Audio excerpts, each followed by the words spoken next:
प्रबुद्ध दर्शकों का बहुत बहुत स्वागत। निसंदेह इस कार्यक्रम में जुड़ना आपकी परिष्कृत रुचि का परिचायक है। राजस्थान फोरम की ओर से ये सीरीज सीमेंट और आईटीसी राजपुताना की सहभागिता में पेश की जाती है। ये आयोजन वर्चुअल ही सही किंतु सौदेश्य है। हम जानते हैं इस दौर में संवेदना और कलात्मक चेतना ही हमें बचाएगी, हमारे भीतर आशावाद के स्वर जगाएगी। यूं भी संवाद कई मायनों में महत्वपूर्ण है। इससे कई धाराएं निकलती है जो जीवन के प्रति हमें समग्र दृष्टि देती है। हम ये भी जानते हैं कि जो व्यक्ति यथार्थ को भोगता है, किसी प्रकार से वंचित या पीड़ित होता है, तो उसकी वो स्वयं रचना नहीं करता। उसकी आवाज आमतौर पर लेखकों, कलाकारों और साहित्यकारों, पत्रकारों के जरिए ही सामने आती है। वही दूसरों की आवाज बनते हैं, इसलिए इनकी आवाज महत्वपूर्ण है, अहम है। राजस्थान फोरम की डेजर्ट सोल सीरीज में साहित्यकारों से भेंट की इन कड़ियों के साथ वही व्यक्ति न्याय कर सकता है जिसका स्वयं का अनुभव संसार और रचना धर्मिता विस्तृत हो, बड़ी हो, किंतु साथ ही संवेदनाएं सूक्ष्म हो। सो बखूबी इसका संयोजन कर रहे हैं हिंदी राजस्थानी के प्रख्यात लेखक, जाने माने मीडिया विशेषज्ञ और राजस्थान फोरम के हमारे वरिष्ठ सदस्य सम्माननीय श्रीमान नंद भारद्वाज साहब। सर, अभिनंदन जी।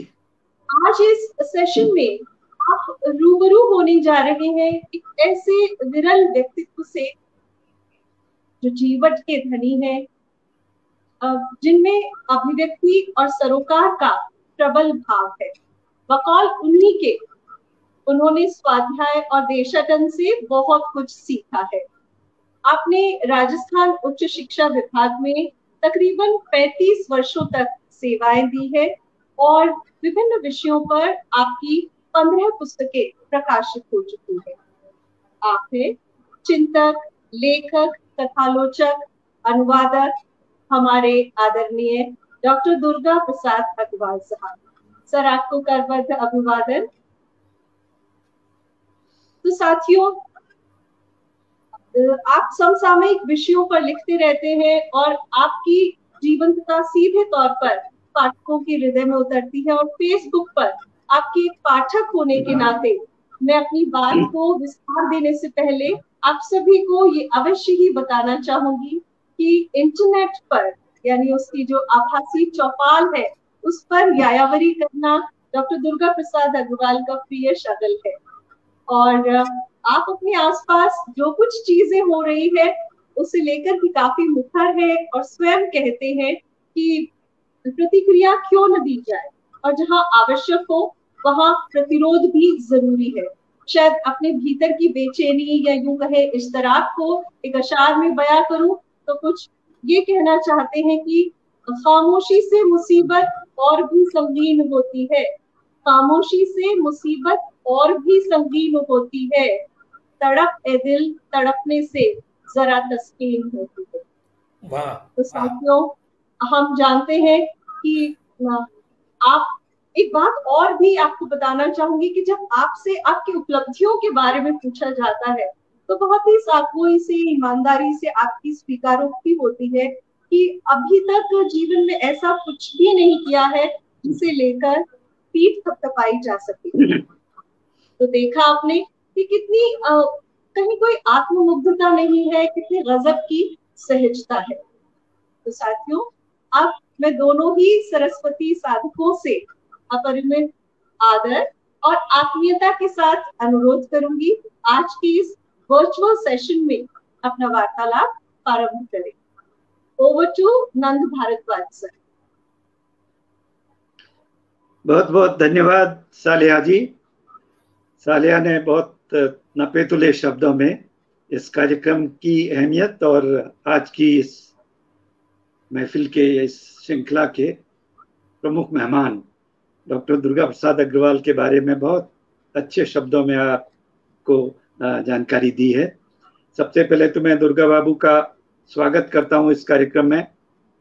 ये हमारा सौभाग्य है कि उनसे यूं तो बहुत सारी बातों पर, बहुत सारे अवसर पर अनौपचारिक बातचीत होती है, लेकिन आज जरा उन्हीं पर केंद्रित हम बात करेंगे, उनके कार्य पर, उनके जीवन पर, उनकी उपलब्धियों पर, उनके संघर्ष पर।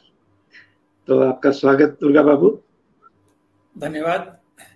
मैं अपने को सौभाग्यशाली मानता हूं कि दुर्गा प्रसाद अग्रवाल के साथ मेरा पिछले 4.5 दशक का साथ है, और आज से करीब 4 साल पहले इसी डेजर्ट सोल में दुर्गा प्रसाद अग्रवाल जी ने मुझे अपने सवालों के घेरे में लिया था।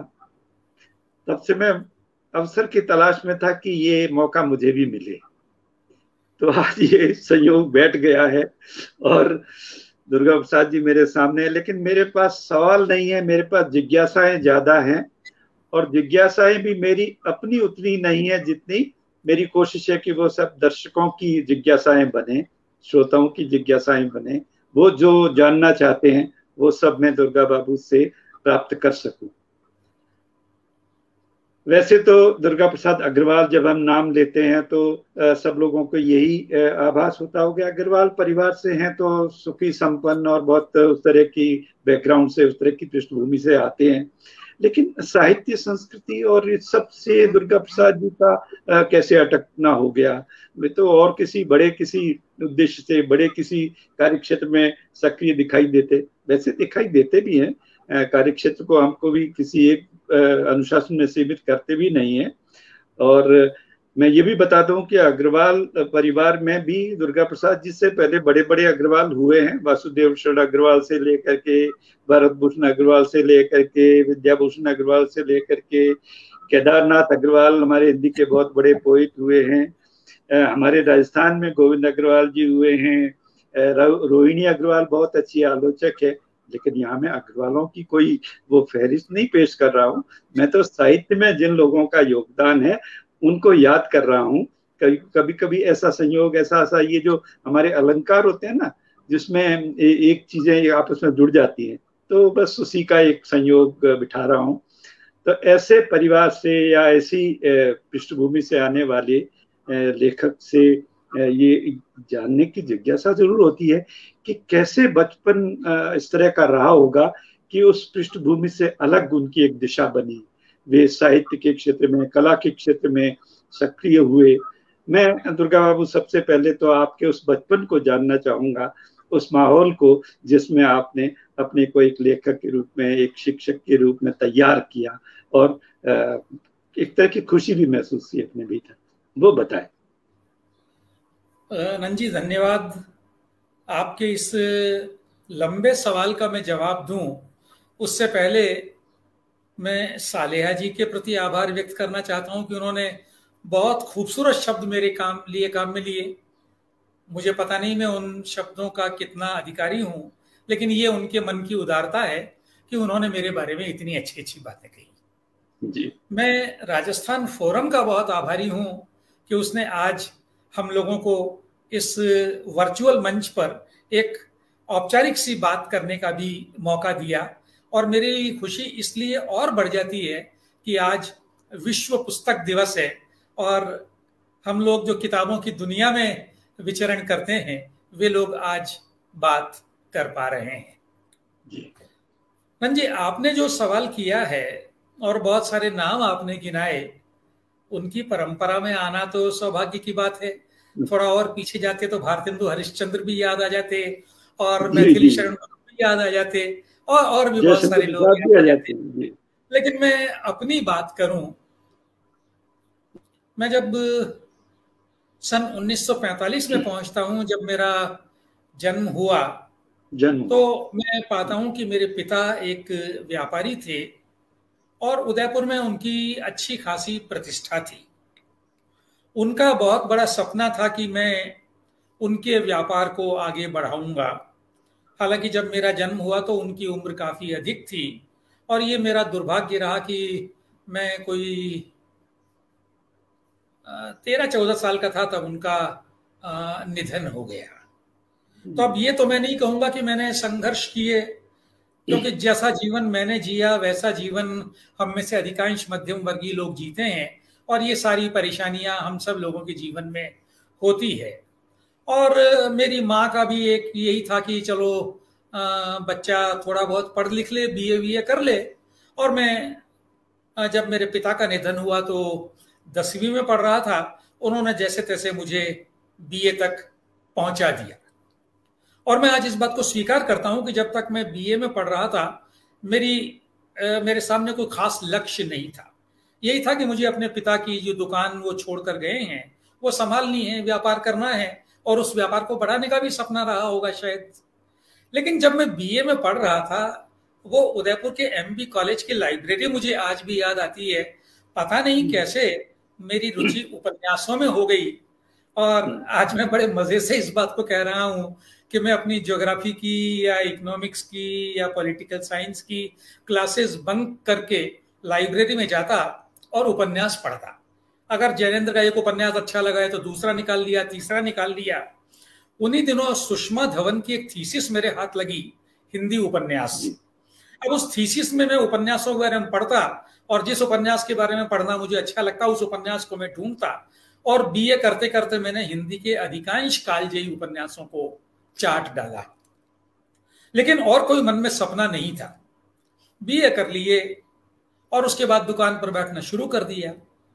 अब देखिए किस्मत आपको कैसे आपका रास्ता बदलती है, हाथ पकड़ कर ले जाती है। उन्हीं दिनों उदयपुर में जहां मेरा घर था उसी सड़क पर आगे राजमहल था, और उस राजमहल में राजस्थान साहित्य अकादमी का कार्यालय था। हिंदी के बहुत सारे लेखक उस सड़क से गुजरकर, वो स्कूटर वाला भी जमाना नहीं आया था, पैदल राजमहल में राजस्थान साहित्य अकादमी में जाते थे। तो एक दिन डॉक्टर प्रकाश आतुर उसी सड़क से गए और मुझे दुकान पर बैठे देखा, तो उन्हें लगा कि ये तो मेरा विद्यार्थी रहा होगा, और उन्होंने पूछा कि तुम कॉलेज क्यों नहीं आ रहे हो। मैंने कहा मैंने पढ़ाई छोड़ दी, मेरी स्थितियां ऐसी है। और उन्होंने बिल्कुल बहुत ही कोई उसके पीछे योजना नहीं होगी, मेरी माँ से कहा कि आप इसे पढ़ने भेजिए, इसकी सारी जिम्मेदारी मेरी। और उस जमाने में कॉलेज का लेक्चरर बहुत बड़ी चीज होता था। मेरी माँ को लगा कि अगर एक कॉलेज का लेक्चरर ऐसी बात कह रहा है तो मुझे पढ़ाना चाहिए, और उन्होंने मुझे एमए करने की अनुमति दे दी। और वहां से मेरा जीवन बदला। एमए में मुझे इतने अच्छे गुरुजन मिले कि एकदम मेरी जो व्यावसायिक थोड़ी बहुत संभावनाएं थी वो तो खत्म हो गई, और मेरे मन में साहित्य पढ़ने की, साहित्य को समझने की, और शायद साहित्य को पढ़ाने की भी आकांक्षा पैदा हो गई। देवराज उपाध्याय मेरे गुरु थे, डॉक्टर नवल किशोर मेरे गुरु थे। दो नाम ही मैं याद करूं अभी, और भी बात करेंगे हम लोग। ये तो जो साहित्य अकादमी का ऑफिस जो था उस वक्त, तो ये गणगौरी घाट के पास जो बिल्डिंग होती उसी के जिक्र कर रहे हैं ना आप? नहीं, गणगौर घाट तो जरा सा दाईं तरफ रह जाता है, और वो तो सीधे राजमहल में ही था। वो सीधी सड़क जाती है राजमहल में, और वहां ऑफिस था। आपने ये बताया कि आपने शुरू में उपन्यास ज्यादा पढ़े, या उस विधा में आपकी दिलचस्पी ज्यादा हुई, कथा में ज्यादा हुई। लेकिन साहित्य में जो एमए करता है तो उसे तो साहित्य की सभी विधाओं में अच्छी खासी पैठ रखनी होती है, और हमारा टेक्स्ट भी ऐसा है कि उन सब चीजों की पढ़ाई की करवाई जाती है। तो और किसी विधा में आपकी उस तरह से रुचि नहीं पैदा हुई, और कभी उस तरह से किसी एक लेखक विशेष पर, कवि पर, उस पर ध्यान नहीं गया? नंजी, ये जो मैं बात कर रहा हूँ आपसे, वो तो मैं बीए के जमाने की बात कर रहा हूँ, जबकि साहित्य की दिशा में बढ़ने की मेरी कोई योजना नहीं थी। लेकिन अनायास ही बस उपन्यास मुझे अच्छे लगने लगे। जब एमए करने लगा और मेरे गुरुजन मुझे मिले, तो स्वाभाविक रूप से सारी ही विधाओं में, सारे ही कालों में, सारी चीजों में मेरी रुचि रही। और बहुत मजे की बात मैं बताऊं आपको कि उसमें मेरी कोई शायद बहुत गहरी रुचि ना रहो, लेकिन कोई 20 साल मैंने भाषा विज्ञान एमए के विद्यार्थियों को पढ़ाया। भाषा विज्ञान के एक बहुत अच्छे गुरु डॉक्टर के शर्मा मुझे मिले, और उन्होंने उस विषय में भी मेरी रुचि कर दी। तो और सब चीजों में भी रुचि रही, लेकिन वो जब मैं साहित्य की तरफ मुड़ने से पहले की बात कर रहा हूं, तब उपन्यासों में मेरी रुचि हुई थी। दुर्गा बाबू, साहित्य पर हम और बात करें या आपके बाद के जो शिक्षक जीवन पर बात करें, उससे पहले मेरी एक जिज्ञासा ये है, क्योंकि इधर आपने समसामयिक विषयों पर बहुत लिखा है। जो कुछ हमारे चारों ओर घटित हो रहा है उसकी तरफ आप लगातार ध्यान आकर्षित करते हैं। ये जो कोरोना काल है इसमें बहुत सारे लोगों की प्रायोरिटीज बदल रही हैं। बहुत सारे लोगों को जैसे अपने जीवन के बारे में फिर से विचार करने को जैसे विवश हो रहे हैं। थोड़ा आप बताइए कि इस काल में, ऐसे समय में एक लेखक की, एक साहित्यकार की या साहित्य इटसेल्फ की क्या भूमिका बनती है? आप उसकी सार्थकता किस तरह से देखते हैं? मंजी, ये जो समय हम लोग भुगत रहे हैं, जी भी नहीं रहे हैं, भुगत रहे हैं, ये तो एक बिल्कुल ऐसा समय है जो न केवल हमारे जीवन में कभी आया, हमने इस तरह के जीवन की कल्पना भी नहीं की थी, और आज तो कामना करते हैं कि ये जीवन फिर कभी न आए, ये बुरे दिन जल्दी से जल्दी बीतें। लेकिन हर बुरे समय का कोई ना कोई संबल भी होता है। मुझे लगता है कि वो संबल साहित्य है। आज जब भी आप हताशा में डूबते हैं तो कहीं ना कहीं साहित्य दूर टिमटिमाती हुई दिए की लौ की तरह आपको रास्ता दिखाता है। बहुत सारी चीजें, आप यहाँ तक कि अल्बेर कामू का प्लेग आज पढ़ रहे हैं तब भी आपको उससे एक बल मिलता है। न जाने कितनी सारी रचनाएं ऐसी हैं जिन्हें आप पढ़ते हैं तो आप अपनी उस हताशा से उबरने लगते हैं और आपको जीवन में नई राह नजर आती है। तो आज मुझे लगता है कि हमें राजनेताओं ने बहुत निराश किया है। चारों तरफ जो स्थितियां हैं वो बहुत हताशाजनक है, लेकिन वैसे में साहित्य कोई बहुत बड़ी बात नहीं करता है। वो कोई नेताओं की तरह आश्वासन नहीं देता कि नहीं सब कुछ ठीक है, कुछ भी गड़बड़ नहीं है, ऐसा वो नहीं कहता है, लेकिन फिर भी वो मनुष्यता में आपके विश्वास को दृढ़ करता है। इसलिए मुझे लगता है कि आज साहित्य की सबसे अधिक जरूरत है। आपने एक शिक्षक के रूप में करीब 35-36 साल तक शिक्षा विभाग में काम किया है और आप ऐसे शिक्षक भी रहे हैं जो शिक्षक के साथ साथ एक लेखक के रूप में भी बराबर सक्रिय रहे। यानी जिन चीजों को आप पढ़ाते थे उनके बारे में विद्यार्थियों को नई से नई व्याख्याएं, नई पुस्तकें भी आपके माध्यम से प्राप्त होती रही हैं। मेरी एक तो जिज्ञासा ये कि एक शिक्षक के रूप में आपने कहाँ कहाँ कैसे शुरुआत की और उसमें क्या आपके अनुभव रहे, कौन से एरियाज थे जिनमें आपने मुख्य रूप से लंबे समय तक काम किया, और वहाँ की कुछ चीजें अगर आपको याद हो तो उससे भी आप साझा करना चाहेंगे? रंजी, जब मैंने नौकरी शुरू की 1967 में तो बड़ा आसान और अच्छा जमाना था। नौकरी के लिए कोई बहुत बड़ा संघर्ष नहीं था। मार्च अप्रैल में अखबार में एक विज्ञापन आया और मैं ईमानदारी से स्वीकार करता हूं कि मुझ में कोई समझ नहीं थी। तब हम लोग आज के बच्चों की तरह से जागरूक और सूचना संपन्न नहीं हुआ करते थे। तो मुझे तो कुछ पता ही नहीं था। एमए का विद्यार्थी था, प्रीवियस में मैंने टॉप किया था, फाइनल का रिजल्ट आना था और एक दिन मेरे गुरुजन ने कहा कि ये एक वैकेंसी निकली है, तुम्हें अप्लाई कर दो। सादा कागज पर आवेदन कर दिया और जुलाई के महीने में पहले सप्ताह में एक खाकी लिफाफा मेरे घर पर आया कि आपको राजकीय महाविद्यालय भीनमाल में नियुक्ति दी जाती है, 7 जुलाई को जाकर आप ज्वाइन कर लें। अब वो इंटरनेट से पहले का जमाना था। उदयपुर में मुझे ये नहीं पता कि भीनमाल राजस्थान के किस कोने में है। कई लोगों से पूछा तो उन्होंने BHINMAL को उदयपुर वालों ने भीमल बताया। भीमल कहीं मावली के आसपास कोई जगह है, लेकिन पता लगा कि नहीं, ये तो वो जगह नहीं है जहां मुझे नौकरी करनी है। बड़ी मुश्किल से पता लगा कि भीनमाल कहाँ है और अपना थोड़ा बहुत सामान लेकर वहां पहुंच गए। 10 महीने मैंने भीनमाल में नौकरी की और बाद में ये याद करना मुझे बड़ा सुखद लगता है कि हिंदी के बहुत सारे लेखकों ने भीनमाल को देखा और वहां रहे। आपके और मेरे मित्र स्वयं प्रकाश वहां रहे, मोहन श्रोत्री वहां रहे, सदाशिव श्रोत्री वहां रहे, जुगमंदिर तायल वहां रहे, न जाने कितने सारे लोग वहां रहे। तो मैंने अपनी नौकरी के शुरुआती 10 महीने भीनमाल में बिताए। वहां नंजी मुझे एक लाइब्रेरियन मिले जिन्हें मैं बहुत कृतज्ञता से याद करता हूं। वो ये कहते थे, अग्रवाल साहब आपको कोई किताब चाहिए आप मुझे नाम दीजिए, मैं 3 दिन में वो किताब आपको मंगवा दूंगा। और उस कॉलेज में जिसकी अपनी कोई बिल्डिंग नहीं थी, मैंने 10 महीने में इतनी किताबें पढ़ी कि मैं आज सोचकर भी आश्चर्य करता हूं। आरपीएससी हुई, आरपीएससी में गए, चयन हो गया और उसके बाद मेरा तबादला वहां से चित्तौड़गढ़ हो गया। चित्तौड़ कोई मैं 7 साल रहा। वहीं मेरे जीवन की एक बड़ी घटना, मेरा विवाह भी हुआ, मेरा बेटा भी वहीं जन्मा, और चित्तौड़ से फिर राजनीतिक कारणों से मेरा तबादला 1974 में सिरोही हो गया। वो एक लंबी श्रृंखला बनी थी। बहुत सारे मित्रों को याद होगा कि हेतु भारद्वाज का तबादला नीम का थाना से चित्तौड़ हुआ। नीम का थाना से चित्तौड़ आकर उन्होंने दुर्गा प्रसाद अग्रवाल को धक्का मारा, जो सिरोही गए। सिरोही में दुर्गा प्रसाद अग्रवाल ने जीवन सिंह को धक्का मारा, जो वहां से दौसा गए। एक लंबी श्रृंखला वो हम सब राजनीतिक पीड़ितों की बनी। बहुत दुखी मन से मैं छोड़कर सिरोही आया था।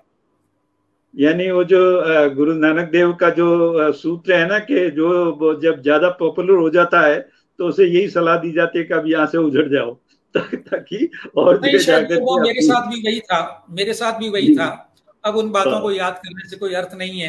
हालांकि फेसबुक पर मैंने कभी लिखा भी था उन सारी बातों के बारे में। लेकिन वहां जब मैं 1974 में आया तो बहुत बेमन से आया था, और तब ये सोचा भी नहीं था कि जीवन के 25 साल इस सिरोही कस्बे में निकल जाएंगे। 1974 में आया और 1996 तक तो मैं बिल्कुल अनवरत वहां रहा, और उसके बाद मेरी तरक्की हुई तो मैं वहां से कोटपुतली चला गया वाइस प्रिंसिपल बनकर।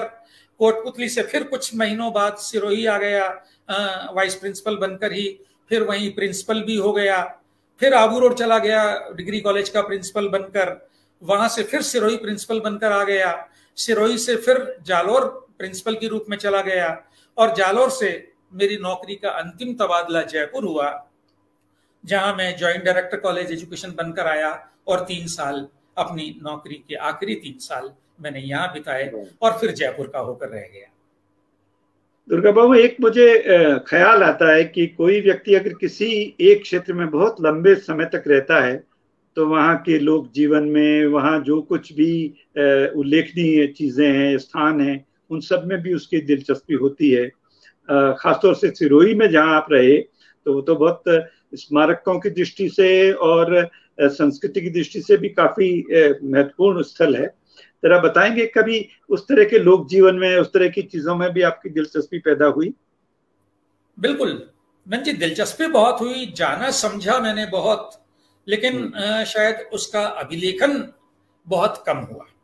असल में सिरोही कॉलेज में मेरे एक साथी थे, आप भी उनसे परिचित रहे हैं, डॉक्टर सोहनलाल पटनी।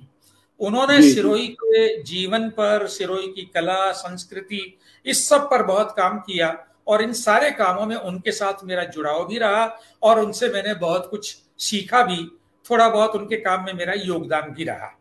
बाद में अगर आपको स्मरण हो तो कभी डॉक्टर माधव हाड़ा आबू रोड कॉलेज में रहे, और वहां उन्होंने आबू रोड कॉलेज में रहते हुए कॉलेज की मैगजीन का एक विशेषांक निकाला था वहां की संस्कृति को लेकर। इन सब चीजों के मैं बराबर संपर्क में रहा। वहां खूब लोगों के साथ घुलना मिलना इतना होता रहा कि मुझे अब भी लगता है जैसे मैं सिरोही का नागरिक हूं। तो वहां की पूरी संस्कृति जैसे मेरे भीतर घुली मिली है, आत्मसात किया हुआ हूं मैं, लेकिन उसमें शायद मेरा कोई लेखकीय योगदान नहीं है। नहीं, लेकिन एक लेखक के रूप में आप बने उसी पीरियड में, खासतौर से जब आप चित्तौड़ और सिरोही में रहे हैं। मेरे ख्याल से ये जो पहली किताब आपकी आई थी साहित्य के परिप्रेक्ष्य, साहित्य के एक आलोचनात्मक निबंधों की, ये भी उसी दौरान में आई थी, और उसी दौरान भी जुड़ाई थी। जरा उसकी पृष्ठभूमि बताइए, वो कैसे हुआ? असल में नंजी, मैं जब मैं सिरोही में था तभी, जब आदमी कॉलेज में लेक्चरर हो जाता है तो उसका अगला काम होता है पीएचडी करना। और जब मैं विद्यार्थी था तभी से मेरा एक सपना था कि मैं डॉक्टर प्रकाश आतुर का पहला पीएचडी विद्यार्थी होना चाहता था। मैंने उनके निर्देशन में पीएचडी की, और प्रकाश आतुर के मन में आप जानते हैं राजस्थान के साहित्य को अखिल भारतीय स्तर पर प्रतिष्ठित करने की बड़ी गहरी तमन्ना थी। उन्होंने मुझे विषय दिया राजस्थान का स्वातंत्र्योत्तर हिंदी उपन्यास, और मैंने बहुत मन से राजस्थान के उपन्यासों के बारे में खूब पढ़ा और अपना शोध कार्य पूरा किया। तो उस शोध कार्य के संदर्भ में मैंने जो तैयारी की थी, जो सामग्री इकट्ठी की थी, उसी सामग्री को मैंने एक किताब के रूप में संजोया। और फिर उसमें कुछ और दूसरे अपने लेख भी शामिल किए, और वो लेख राजस्थान साहित्य अकादमी के आर्थिक सहयोग से वो किताब पंचशील प्रकाशन से प्रकाशित हुई। वो मेरी पहली आलोचना पुस्तक थी। ये जो साहित्य की विधाओं में आपने आलोचनात्मक काम शुरू किया, लेकिन मुख्य रूप से आप ज्यादातर कथा पर केंद्रित रहे, या इसके अलावा भी दूसरी विधाओं पर आपकी उस तरह से सक्रियता बनी रही? नहीं, शुरू में मैंने कविताओं पर भी लिखा है, बहुत सारे कवियों पर भी मैंने लिखा है जी, और कविताओं में भी मेरी रुचि रही, लेकिन धीरे धीरे मेरी वो रुचि कथा साहित्य पर ही केंद्रित होती गई। क्या कभी रचनात्मक विधाओं में, कविता कहानी में सीधे एक कवि के रूप में, एक कथाकार के रूप में उतरने की इच्छा नहीं हुई? नंजी, ऐसा तो नहीं हुई, और उतरा भी सही। शुरू में मैंने कुछ कहानियां भी लिखी, वे कहानियां इधर उधर छपी भी, शायद 8-10 कहानियां मैंने लिखी थी, और अब मैं याद करता हूं तो वो बुरी कहानियां भी नहीं थी, बहुत महान भले ही न रही हों, लेकिन अच्छी थी। कविताएं भी मैंने लिखी। जी जी, एक भंगिमाएं करके कहानी थी, कहानी का नाम याद आता है मुझे, वो भी आप ही के संग्रह था या एक ही कहानी थी? भंगिमाएं? नहीं, भंगिमाएं तो राजस्थान पत्रिका वालों का एक प्रकाशन था। राजस्थान पत्रिका में जो कहानियां प्रकाशित हुई थी उनका एक चयन था, वो आपने संपादित किया? संपादन मैंने किया था। Okay okay. अच्छा, इसके अलावा ये दूसरी जो कथेतर विधाएं हैं, खासतौर से संस्मरण है या यात्रा वृत्तांत है या दूसरी जो भी विधाएं, उनमें भी आपने काम किया? फिर बाद में तो आप उन्हीं विधाओं में सीधे सक्रिय हुए, खासतौर से संस्मरण, यात्रा वृत्तांत तो आपने बहुत लिखे हैं। जी जी। ये कैसे, क्या पृष्ठभूमि? शुरू में कुछ कविताएं वगैरह भी लिखी, फिर संस्मरण भी लिखे, और उसके बीच में एक और दौर आया जब मैंने बहुत लंबे समय तक खूब अनुवाद कार्य किया। ओके, हाँ। और एक चुनौती के रूप में भी मैंने किया, साहित्यिक अनुवाद किया, राजनीतिक अनुवाद किया, पॉलिटिकल साइंस की किताबों के, रूसी किताबों के अनुवाद मैंने किए। वो सब एक तरह से अपना हाथ मांझने का प्रयास था। बहुत सारा, अगर मुझे कोई कहानी अच्छी लगती तो बिना किसी के कहे मैं उसका अनुवाद कर देता, और ऐसी बहुत सारी कहानियां, कविताएं, मेरे अनुवाद उनके छपे भी सही। बाद में जब टेक्निक हमारे जीवन में आई तो मुझे लगा कि हिंदी में तकनीकी अनुवाद का अभाव है, और तब मैं रिटायर हो चुका था। तब मैंने सोचा कि मैं देखूं कि क्या इस उम्र में मैं नई तकनीक सीख सकता हूं और क्या मैं अनुवाद कर सकता हूं। और मैंने 3-4 साल सारे काम छोड़कर गूगल के लिए, माइक्रोसॉफ्ट के लिए, नोकिया के लिए, मोटोरोला के लिए, इनके लिए इतने सारे अनुवाद किए कि मैं आपको बता नहीं सकता। वो सारा बिल्कुल साहित्यतर काम था, लेकिन अंततः वो भाषा का काम तो था, और वो मैंने नई तरह से सीखा और किया, और फिर उससे बाहर निकल आया। अब आपने दूसरी विधा की बात पूछी जी। असल में अमेरिका जाने के मौके हम लोगों को पारिवारिक कारणों से मिलते रहे, और वहां जब हम लोग पहली बार गए तो वहां के जीवन को देखकर, अब वहां का जीवन अंजी बहुत अच्छा भी है और बहुत मुश्किल भी है। मुश्किल इस अर्थ में कि आपके बच्चे जब ऑफिस चले जाएं तो दिन भर आपके पास करने को कुछ भी नहीं है। घर के बाहर, मैं आपसे वास्तव में कह रहा हूँ, हंसने की बात है, शायद हमारे श्रोता हंसेंगे भी सही।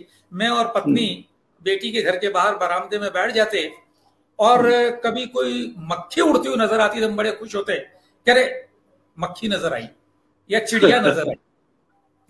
यानी आप इस तरह से किसी सजीव को देखने को तरस जाएं। कोई आमद नहीं, कोई आहट नहीं, कोई हलचल नहीं, सन्नाटा बिल्कुल। तो कुछ समय बिताने के लिए मैं लिखने लगा, वहां के जीवन के कुछ संस्मरण लिख लिए। अब संयोग ये देखिए कि उन्हीं दिनों वहां एक संस्था की कोई गोष्ठी हुई। उस गोष्ठी में मैं भी चला गया कि चलो साहित्य वाले लोगों से मिलेंगे, और जब मुझे कहा गया कि आप भी कुछ सुना दीजिए तो मैंने अपना एक संस्मरण वहां सुना दिया। उसकी उन लोगों ने बहुत तारीफ की। उनका कहना यह था कि यहाँ जो भी आता है वो यहाँ के जीवन को गाली देता है। बहुत समय बाद एक आदमी ऐसा आया जो यहाँ के जीवन को सहानुभूति के साथ देख रहा है और उसके उज्जवल पक्ष को भी सामने रख रहा है। आपको और लिखना चाहिए। और उनकी ये जो बात थी, और ये खासतौर से कहा था मुझे अगस्त्य कोहली ने, जो हाल में दिवंगत हुए नरेंद्र कोहली के सुपुत्र हैं, और वो उस संस्था के कर्ता धर्ता थे। तो बहुत सारे लेख लिख लिए, वो एक किताब बन गई और लोगों ने उसको सराहा भी सही। तो इस तरह से मैं बिल्कुल अनायास यात्रा संस्मरण में घुस पड़ा। ये किताब देश परदेश नाम से आई थी? नहीं, ये आंखन देखी नाम से आई थी रंजी। और इसी को राजस्थान साहित्य अकादमी का पुरस्कार। जी जी, ये देश परदेश की किताब है। और वो हमारे मित्र राम कुमार जब राजस्थान पत्रिका में स्तंभ देखते थे, तो उन्होंने मुझे कहा कि मैं वहां से हर सप्ताह एक डिस्पैच भेजूं। तो वो जो डिस्पैचेस थे वहां के जीवन को लेकर, और वहां में हर लेख में अमेरिकी जीवन की भारत के जीवन से तुलना कर रहा था, उन डिस्पैचेस का संग्रह है देश परदेश। आपको उस जीवन में ऐसी क्या विशिष्टता लगती है जो कि हमारे जीवन से बहुत भिन्न भी है, और आपको लगता है कि ये इस तरह का जीवन जो है एक आइडियल हो सकता है, या इस तरह की जीवन में आपको वो खूबी नजर आती है, वो कैसे हमसे भिन्न आपको लगता है? मन जी, मुझे जो बात पहली बार वहां जाकर देखने को मिली और जो बार बार मैंने देखी और जो बात मेरे मन में अटक गई है, वो बात ये है कि वो समाज, उसमें पूंजीवाद की बहुत सारी बुराइयां हैं, इसमें कोई दो राय नहीं है। हम लोग उन सारी चीजों से अच्छी तरह वाकिफ हैं। लेकिन अगर आप वहां के मनुष्य को देखें तो उस मनुष्य में कंसर्न फॉर अदर्स का जो भाव है, दूसरों के बारे में चिंता का जो भाव है, दूसरों के सुख दुख की चिंता करने का, मेरे कारण आपको कोई असुविधा ना हो, इस बात का जो भाव है, वो भाव मुझे बहुत अनुकरणीय लगता है, और हमारे यहाँ उसका बहुत बुरी तरह अभाव लगता है। एक छोटा सा उदाहरण मैं आपके साथ यहाँ शेयर करूं। सियाटल में जिस घर में मेरे बेटी दामाद रहते थे, वो बिल्कुल गली का आखिरी मकान था, बंद गली का आखिरी मकान, और उनके बिल्कुल पास में कोई एक अमेरिकन रहता था।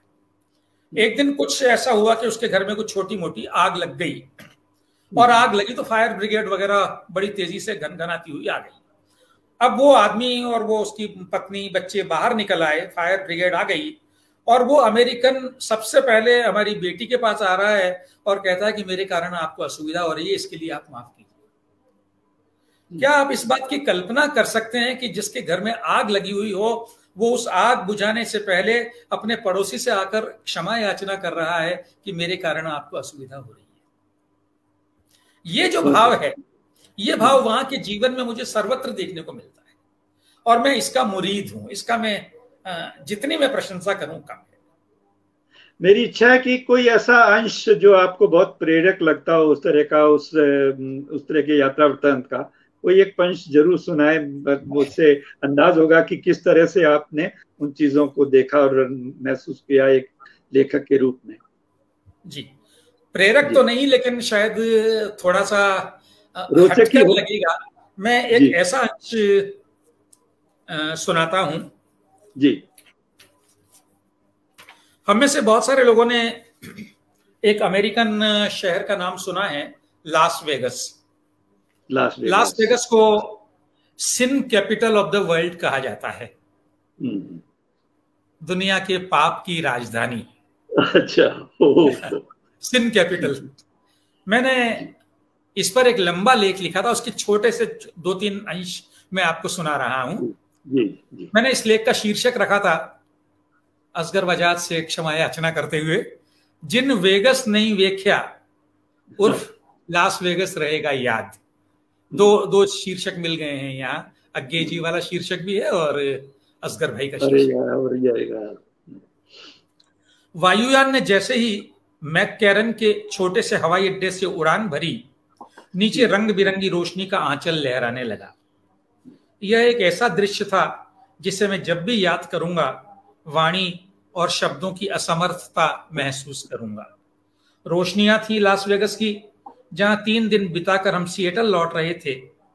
सचित्र पत्र पत्रिकाओं, किताबों में और टीवी फिल्म के पर्दे पर इन रोशनियों को पहले भी देखा था, और यह भी जाना सुना था कि लास वेगस जगमगाता है, पर जगमगाहट ऐसी होगी यह तो कल्पना से परे ही था। मुझे तो उद्धव वाले सूरदास बुरी तरह याद आ रहे थे। एक हो तो सो गयो श्याम सिंह। मेरा मन तो वेगस के पास ही रह गया था। वायुयान काफी ऊपर उठ चुका था। रोशनियां धीरे धीरे एक बिंदु में तब्दील होकर अंधेरे में विलीन होने को थीं और मैं सोच रहा था कि अगर चारू मुकेश के लास वेगस भ्रमण के प्रस्ताव को स्वीकार न किया होता तो मैं कैसे अनुभव से वंचित रह गया होता। वायुयान काफी ऊपर उठ चुका था। रोशनियां धीरे धीरे एक बिंदु में तब्दील होकर अंधेरे में विलीन होने को थीं और मैं सोच रहा था। अब मैं क्या सोच रहा था ये मैं थोड़ी देर के लिए स्किप कर देता हूं क्योंकि अंश लंबा हो जाएगा। मैं इस लेख के निष्कर्ष पर आता हूं। मैंने खुली आंखों और बहुत खुले मन से लास वेगस को देखा। यह देखा कि लोग मौज मजा कर रहे हैं पर किसी तरह की कोई अशिष्टता कहीं नहीं थी। जिसको जिस बात में आनंद मिल रहा था ले रहा था। मानो कामायनी का आनंद लोक बसा हुआ था। मनुष्य और उसके उद्यम ने घनघोर रेगिस्तान में जो स्वर्ग निर्मित कर दिया है उसे देखे बगैर उसके सौंदर्य की कल्पना की ही नहीं जा सकती। लास वेगस ने कई तरह से मेरी आंखें खोली। सितारों से आगे जहां और भी है का पूरा अर्थ यहीं आकर समझा। यहां आकर देखा कि खुशी से दमकते चेहरे कैसे होते हैं और यहीं आकर यह सबक भी लिया कि पाप पुण्य का निर्णय शून्य में नहीं किया जा सकता। कम से कम अपने बारे में तो कह ही सकता हूं कि लास वेगस ने मुझे जिंदगी को देखने का नया नजरिया दिया है। जब तक चीजों को आप खुद और वह भी एकदम खुले मन से न देख लें आपके निष्कर्ष भ्रांत ही रहेंगे। इसीलिए मैंने अपने संदर्भ में कहा कि जिसने वेगस नहीं देखा वह तो मानो जन्मा ही नहीं। बहुत सुंदर। तो आपका ज्यादातर जब भी जाना हुआ अमेरिका हुआ या दूसरे देशों में भी आपकी यात्राएं रही? नंजी, इसके लिए मैं सबसे ज्यादा अपने बच्चों का आभारी हूं कि उनके कारण हमें दुनिया देखने का मौका मिला। मेरे बेटी दामाद लगभग 15 साल अमेरिका रहे तो 4 बार तो हम लोगों को उनके कारण अमेरिका जाने का मौका मिला। और जब गए तो थोड़ा बहुत जहां वो रहते थे सिएटल में, उसके अलावा भी अमेरिका हम लोग घूम लिए। 4 बार में कोई 2 साल हम लोगों ने अमेरिका में बिताए। उसके बाद संयोग ये बना कि हमारा बेटा ऑस्ट्रेलिया जाकर बस गया तो 2 बार ऑस्ट्रेलिया जाने का और वहां भी घूमने का मौका मिला। और फिर कुछ हम लोगों ने अपनी तरह से भी दुबई भी घूम लिया, बैंकॉक भी घूम लिया, सिंगापुर भी घूम लिया। कई देश हम लोग अपनी तरह से भी घूम आए। बहुत भाग्यशाली हैं आप। पिछले दिनों मैंने एक बड़ा उपन्यास पढ़ा था सूर्य बालाजी का, कौन देश को बाकी। तो उसमें सूर्य बालाजी ने वहाँ के जीवन के बारे में, खासतौर से जो भारतीय लोग और जो बाहर से आकर के और अमेरिका में काम करते हैं, उनकी जो परिस्थिति जिसका आपने भी जिक्र किया कि किस तरह से वहाँ अकेलापन हो जाता है या उनके पास करने को कुछ नहीं होता। लेकिन एक दूसरी तरह का जो पारिवारिक का मानवीय संबंधों में भी जो एक रूखापन आता है, उसका भी उन्होंने बहुत अच्छे ढंग से हवाले जिक्र दिए। कैसे वो मतलब हम जो भारतीय लोग जिस तरह के भावनात्मक संबंधों के आदी हैं, उस तरह की चीजें वहां नहीं है। ये इस दृष्टिकोण से आपको क्या फर्क लगता है, या कंपैरिजन करने को कहें तो भारतीय परिवेश में जो पैदा होकर के और जो व्यक्ति विकसित होता है उसमें और उसमें एक मनुष्य के रूप में कौन आपको बेहतर लगता है? हालांकि कोई कंपटीशन की बात नहीं है, लेकिन एक समझने की जरूरत जरूर लगती है। नंजी, देखिए, मैंने वो उपन्यास तो नहीं पढ़ा है, हालांकि आपने जो बहुत विस्तार से उस गोष्ठी में उसकी चर्चा की थी उससे मैंने पूरे मन से सुना था और उस उपन्यास को पढ़ने की मेरी बड़ी गहरी तमन्ना है। इसलिए मैं उस उपन्यास के संदर्भ में बात नहीं कर रहा हूं, मैं अपने अनुभव की बात कर रहा हूं। मैं बराबर ये महसूस करता हूं कि हम लोग यहाँ भारत में रहते हुए विदेश के बारे में एक छवि अपने मन में बना लेते हैं और जो लोग वहां नहीं गए हैं वे तो खास तौर से उस छवि को बार बार लूप में चलाते रहते हैं। लेकिन जो लोग जाते हैं वे अगर कुछ कहते हैं तो उस बात को गंभीरता से लिए जाने की जरूरत है, क्योंकि वो तो उनका अनुभव होता है। अब यहीं मैं एक बात कहूं कि मेरा अनुभव इन दोनों देशों में रहने वाले भारतीयों तक सीमित है। वहां के अपने नागरिकों का जीवन कैसा है ये जानने समझने का तो मुझे कोई ज्यादा क्या बिल्कुल ही मौका नहीं है। लेकिन जहां तक वहां रहने वाले भारतीयों का संबंध है, मैंने ये पाया है कि उनमें रिश्ते यहाँ के रिश्तों की अपेक्षा अधिक मजबूत और अधिक सुगठित होते हैं। वे लोग एक दूसरे के सुख दुख में बहुत ज्यादा काम आते हैं, एक दूसरे के साथ बहुत अच्छी तरह जुड़ते हैं। ये बात अलग है कि जैसी फुर्सत हमको यहाँ होती है वैसी फुर्सत उनको वहां नहीं होती है। और वो तो शायद हमारे यहाँ भी जीवन बदलता जा रहा है। अब जो कॉर्पोरेट वर्ल्ड में जो लोग काम कर रहे हैं उनकी व्यस्तताएं आप हमारे यहाँ भी देखते हैं। तो वहां ठीक है कि अब वो आपको दिवाली भी मनानी है तो वीकेंड पे मनानी है, और आपको बच्चे की बर्थडे भी मनानी है तो वीकेंड पे मनानी है।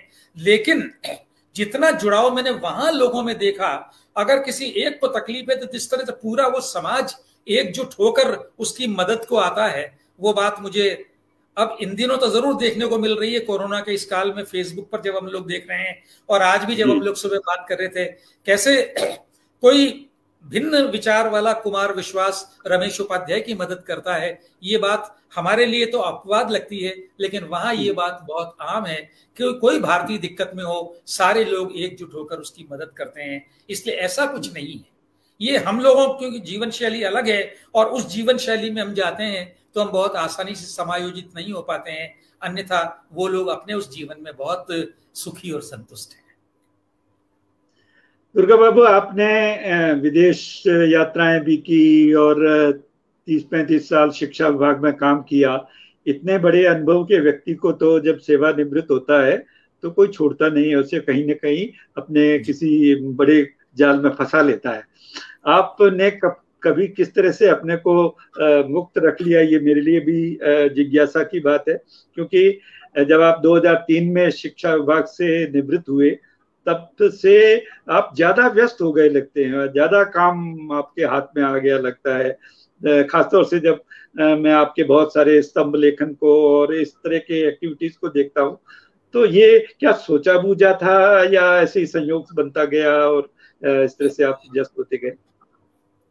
नंजी, देखिए, जब मैं नौकरी के बिल्कुल अंतिम दिनों में था तो मेरे पास बहुत सारे प्रस्ताव थे, और वो बात मुझे समझ में आती है क्योंकि मैं जिस पद पर था और उसके कारण सत्ता के गलियारों में जो मेरी पहुंच थी, निजी क्षेत्र वालों के लिए वो बड़ी आकर्षक चीज थी।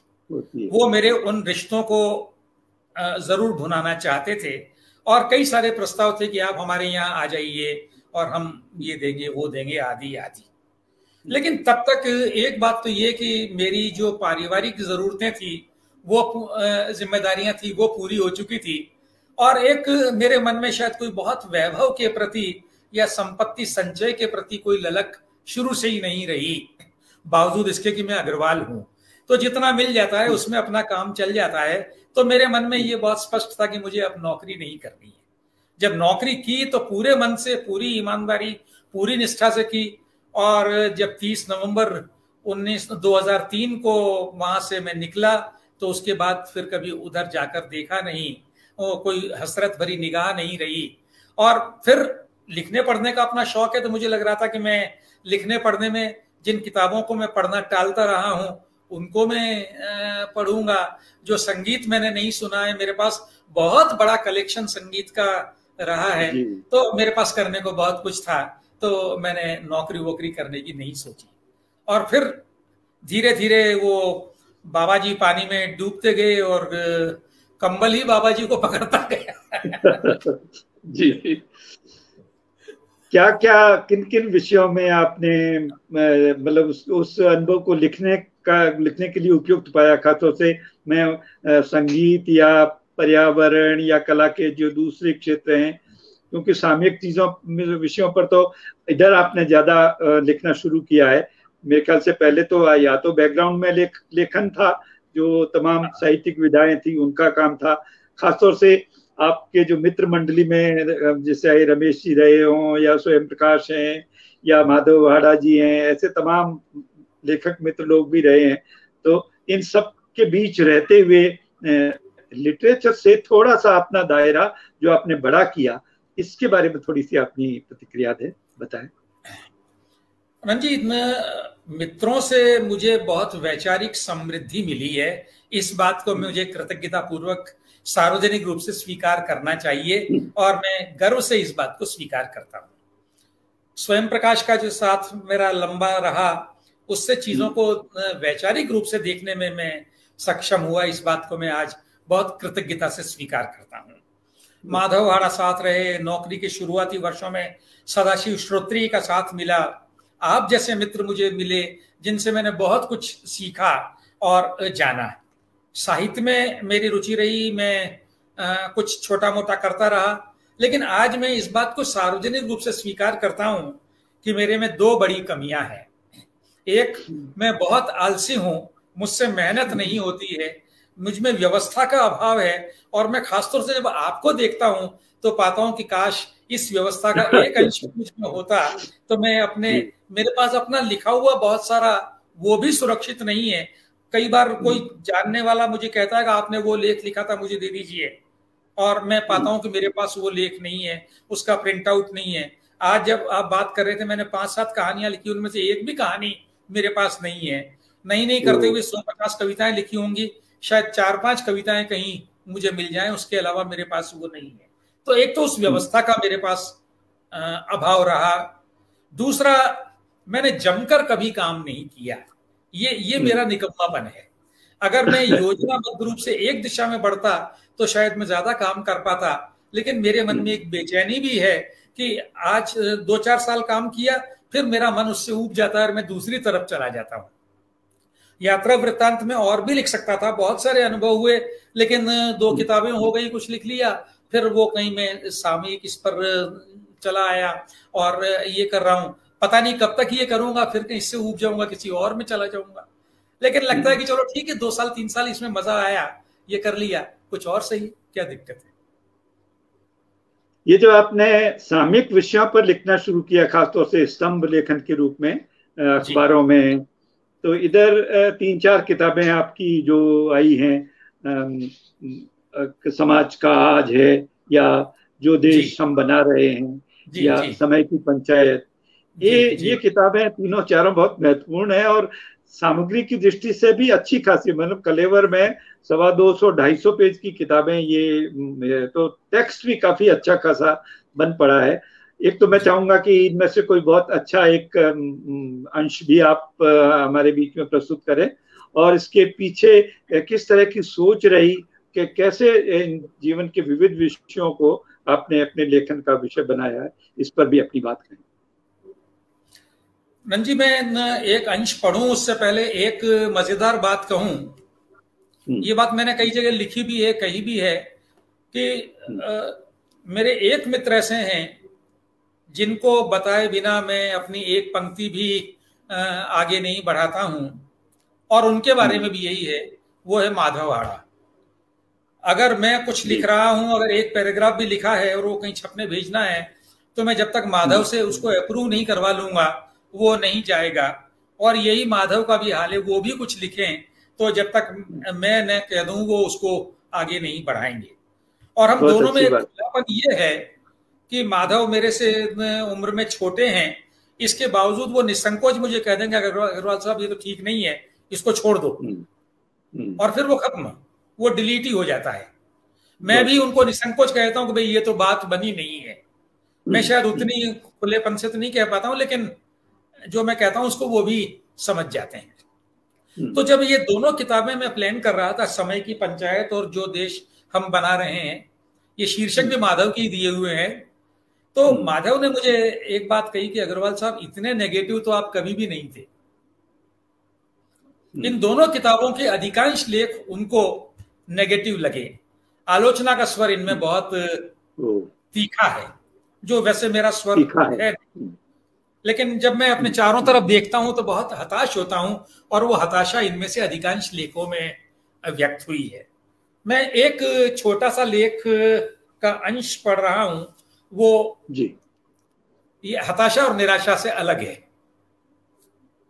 पढ़िए। इसका शीर्षक है नया जमाना, सुविधा और बढ़ता एकाकीपन। ये समय की पंचायत में एक लेख है जी। मुझे लगता है कि आजकल मेरा जीवन बहुत सुगम हो गया है। बिजली, पानी, टेलीफोन, मोबाइल के बिल जमा करवाने, इनके दफ्तरों में जाकर क्यू में खड़ा होने के झंझट एक झटके में खत्म हो गए हैं। अपने कमरे के सुखद एकांत में अपनी कुर्सी पर बैठा बैठा मैं ये सारे काम कर लेता हूँ। बैंक जाकर अपनी पासबुक अपडेट करवाने के कष्ट से भी मुक्ति मिल गई है। नेट बैंकिंग ने और अनेक कामों के लिए बैंक जाने के भी बहुत सारे चक्कर बचा दिए हैं। बैंक जाने के कुछ चक्कर तो एटीएम की सुविधा ने ही खत्म कर दिए थे। बहुत ज्यादा पुरानी बात थोड़ी है जब अपने खर्च भर के पैसे निकालने के लिए बैंक जाना पड़ता था और अगर वहां भीड़ होती तो कतार में भी खड़ा रहना पड़ता था। कभी घर से पेन ले जाना भूल जाता तो वहां किसी से पेन मांगता, विड्रॉल पर्ची भरता और फिर कतार में खड़ा होकर अपनी बारी का इंतजार करता। अब वो अनुभव बीते जमाने की बात हो गया है। थोड़ा सा मैं बीच का अंश छोड़ रहा हूं। बेशक ये सब नई तकनीक के आने और बदलते जमाने के नए तौर तरीकों के प्रचलन की वजह से मुमकिन हुआ है। बहुत सारी तवालतें कम हो गई हैं, जीवन सुगम हो गया है। लेकिन क्या जीवन के सुगम होने के चक्कर में काफी कुछ नष्ट नहीं हो गया है? इस सारे परिदृश्य की सतह से थोड़ा नीचे उतरें और देखें तो पाएंगे कि इस सब से हमारी सामाजिकता को गहरी क्षति भी पहुंची है। मानवीय संबंधों की ऊष्मा धीरे धीरे लुप्त होती जा रही है। उसकी जगह मशीनी ठंडापन हमारे जीवन को भी सुन्न करता जा रहा है। आज अपने ऐप पर गैस बुक करते हुए मैं उस जमाने को भी याद करता हूं जब गैस बुक करवाने दुकान पर जाता था, उस कर्मचारी से दुआ सलाम करता था और इसी के साथ वहां खड़े कुछ और मोहल्ले वालों से भी बतिया लिया करता था। इधर उधर के हाल मिल जाते थे। जिस दुकान से मैं घर का ज्यादातर सामान खरीदता था वो दुकानदार जब भी फुर्सत में होता मुझे ससम्मान कुर्सी पर बिठाता, चाय पिलाता और घर परिवार के समाचार लेता देता। कुछ ऐसा अपनापा उससे हो गया था कि उस शहर से ही चले आने के कोई 15 बरस बाद जब किसी ने उसके न रहने का समाचार मिला तो जी उदास हो गया।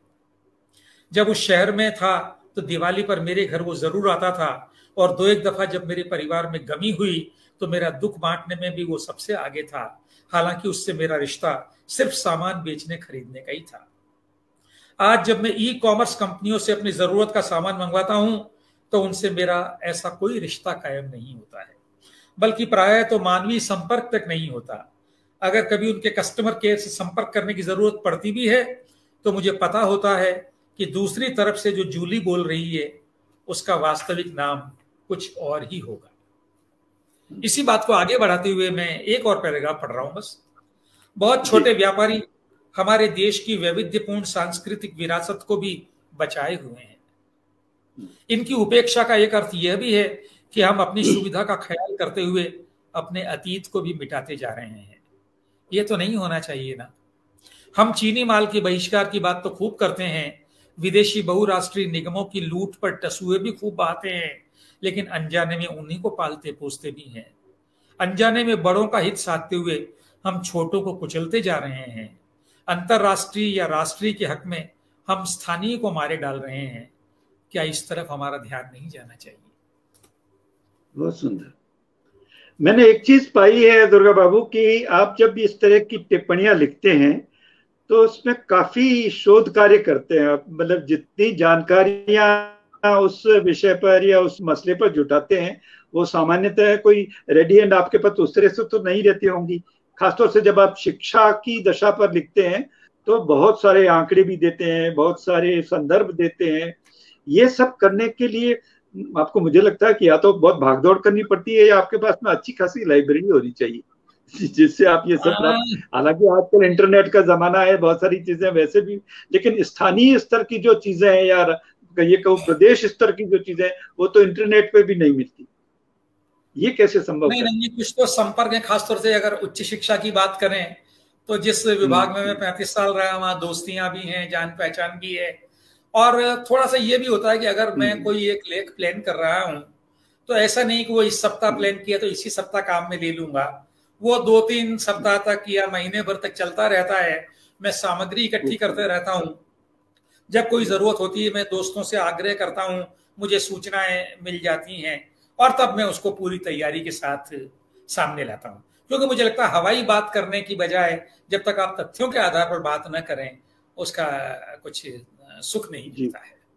नहीं, एक अच्छी बात यह है कि जैसे ऐसी टिप्पणियां नॉर्मली तो ठीक है, एक इशू सामने आया जैसे अखबारों में होता है, उस पर एक सामयिक टिप्पणी आ गई, लेकिन वो 4 साल बाद भी आप पढ़ें तब भी वो उतनी ही रिलेवेंट लगे, प्रासंगिक लगे, ये लिखने की खूबी होती है। और ये काम मेरे ख्याल से एक सचेत लेखक कर पाता है। ये मैंने आपके इन सारी टिप्पणियों में ये बात मार्क की है, जो मुझे लगता है कि अगर ये किताबें भी आई हैं तो ये किताबें ऐसा नहीं है कि 1-2 साल में ये बस इनका कार्यकाल पूरा हो जाएगा, ये आगे भी काम देंगी संदर्भ के रूप में। ये खूबी है।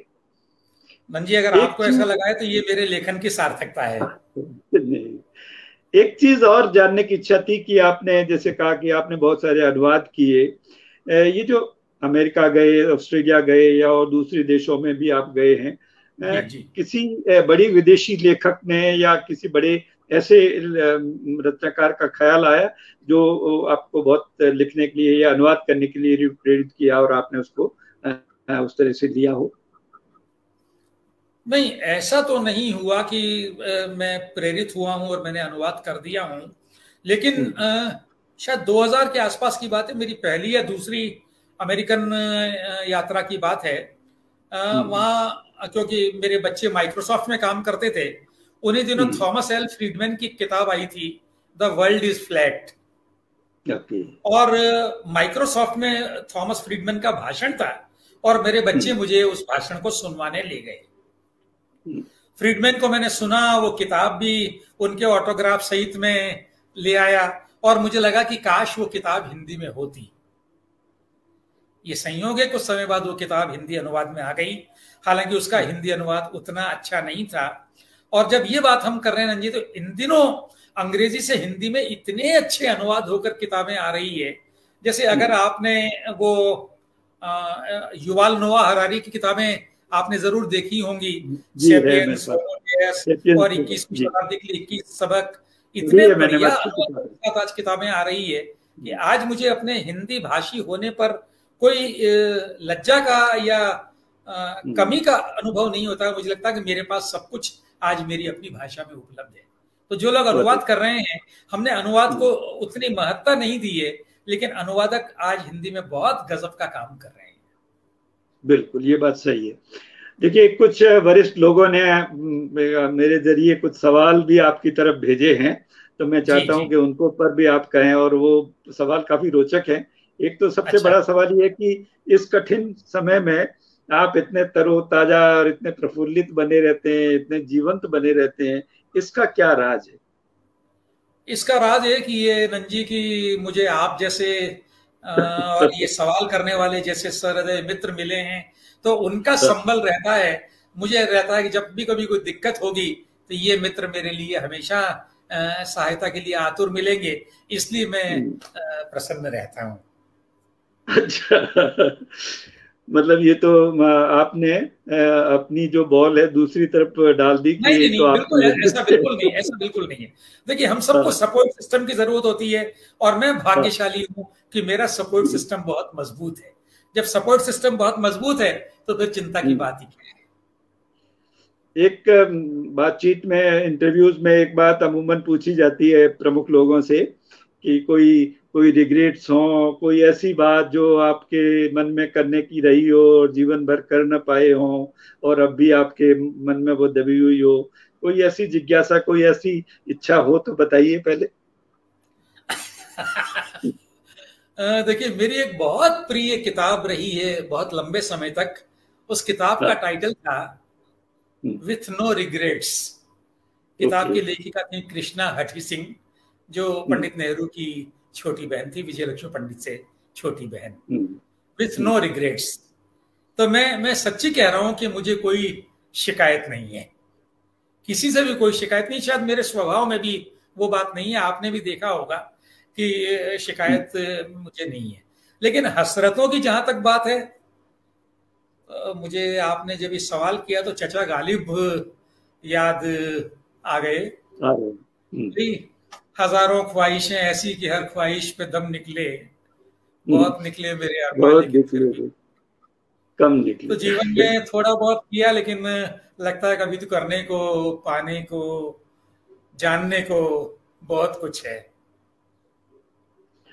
मेरे ख्याल से आप जैसे व्यक्ति से हमारे जो नए लेखक हैं वो बहुत प्रेरणा लेते हैं, खासतौर से बहुत उत्साहित भी महसूस करते हैं। और आपके साथ अच्छी बात यह है कि आप उन तमाम लोगों को बराबर अपने लेखन का विषय भी बनाते रहे हैं, उनकी किताबों पर बराबर आप लिखते हैं, उन पर समीक्षाएं भी करते हैं। उनके लिए कोई सलाह, कोई संदेश, कोई अच्छी बात आप बता सकें? मंजी, ये बात मुझे वाकई बहुत खुशी देती है। हम लोग बहुत चिंता तो करते रहे हैं, कई बार मित्रों के साथ भी चिंता होती है कि नए लेखन साहित्य में नहीं आ रहे हैं, लेकिन इधर 4-5 वर्षों से मैं देख रहा हूं कि नए लोग साहित्य में बहुत तेजी से आ रहे हैं और बिल्कुल नए से नए विषयों पर वो लोग ताजगी के साथ लिख रहे हैं। बल्कि सच बात ये, मेरे हम उम्र साथियों को बुरा ना लगे तो मैं थोड़ा डरते हुए कह रहा हूं, लेकिन इन नए लोगों की भाषा में और अभिव्यक्ति में और वर्णन कौशल में जो ताजगी है, वो ताजगी हम लोगों के यहाँ नहीं मिलती है। आप किसी 60-70 साल के लेखक का गद्य पढ़ लीजिए और आप किसी 25-30 साल के लड़के का गद्य पढ़ लीजिए, आप अंतर बिल्कुल महसूस करेंगे। और मुझे लगता है कि आज की पीढ़ी उस नए लड़के के गद्य से ही अपने आप को रिलेट करेगी, हमारे गद्य से वो रिलेट नहीं करेगी। इसमें मेरा गद्य भी शामिल है, मैं उससे अलग नहीं हूं। मेरा गद्य भी उनकी तुलना में तो थोड़ा सा बासी और फीका और बेस्वाद है। तो ये तो सही बात है कि उन लोगों की जानकारी का स्तर, उनकी अभिव्यक्ति का स्तर बहुत अच्छा है। लेकिन एक बात जो मुझे बहुत चिंतित करती है वो ये कि आज जो नए लोग आ रहे हैं उनमें अमर हो जाने की, प्रसिद्ध हो जाने की, सब कुछ पा लेने की इतनी तीव्र आकांक्षा है कि वो उसके पांव तले, उस आकांक्षा के पांव तले जो मेहनत का महत्व है उसको वो कुचल देते हैं। आप अगर कुछ लिख रहे हैं और अगर आप उसको 2 बार 3 बार पढ़कर परिष्कृत ना करें तो उसका जो कच्चापन है वो पाठक तो जल्दी से पकड़ लेता है, मेरी पकड़ में भी आ जाता है। तो मैं ये चाहता हूं कि वो अपने लिखे को बार बार देखें और ऐसा कोई दोस्त भी रखें जो उनको कहे कि नहीं ये तो ठीक नहीं है। आज जो आत्ममुग्धता बढ़ती जा रही है वो मुझे बहुत चिंतित करती है। फेसबुक पर 50 लाइक आ गए तो मुझे लगता है कि अब तो मुझसे बड़ा तो दुनिया में कोई यही नहीं है। इससे बचा जाना बहुत जरूरी है। बहुत सही बात कही आपने और मैं उम्मीद करूंगा नए लोगों से कि वे इस बात पर गौर करें। आपने अपने जीवन की इतनी अच्छी जानकारियां, अनुभव साझा किए, अपने लेखन के बारे में और देश दुनिया के बारे में जो आपकी अपने ऑब्जर्वेशंस थे, आपके जो अनुभव थे वो सब बताए। आपको बहुत बहुत धन्यवाद, बहुत बहुत आभार आपका कि आप आज हमारे बीच में संवाद के लिए उपलब्ध रहे। धन्यवाद। और अब मैं सालेहा जी को हैंडओवर करता हूँ कि वो इस कार्यक्रम की सालेहा जी से पहले मैं बस एक बार राजस्थान फोरम को बहुत बहुत धन्यवाद देना चाहूंगा और मंजी आपको बहुत बहुत धन्यवाद देना चाहूंगा कि आपने मुझसे बहुत कुछ कहलवा लिया। ओवर टू सालेहा जी।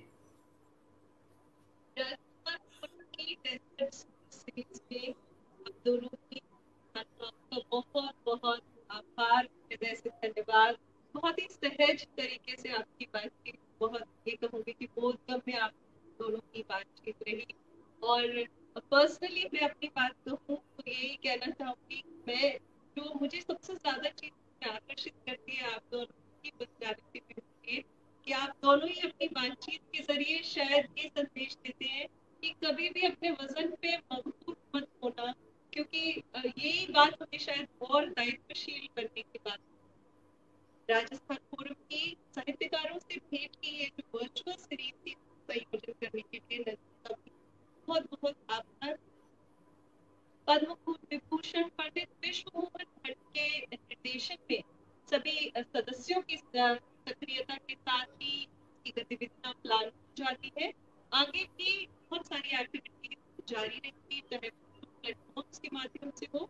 और इस सेशन में प्रस्तुति सहयोग के लिए अमृता नायर, सर्वेश भट्ट और आपका बहुत धन्यवाद।